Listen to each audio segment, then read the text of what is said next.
Bonjour, je suis Cassie et je suis team lead des coachs fiscaux chez Accountable. Et chaque semaine, nous recevons de centaines de questions d'indépendants comme vous.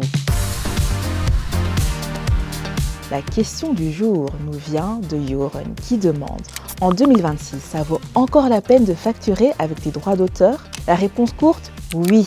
Ça vaut toujours la peine, mais c'est un peu moins avantageux qu'avant. Laissez-moi vous expliquer ce qui a changé exactement. Le grand avantage des droits d'auteur reste intact. Vos revenus issus de droits d'auteur sont taxés comme des revenus mobiliers à un taux de 15%.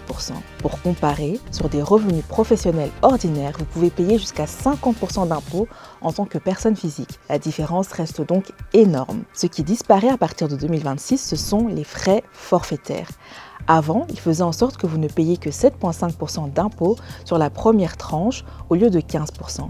Cet avantage n'existe plus. En pratique, ça représente en moyenne environ 750 € d'avantage fiscal en moins par an pour la plupart des indépendants. Mais il y a aussi une bonne nouvelle, les profils IT, les développeurs, les consultants tombent à nouveau sous le régime des droits d'auteur à partir de 2026.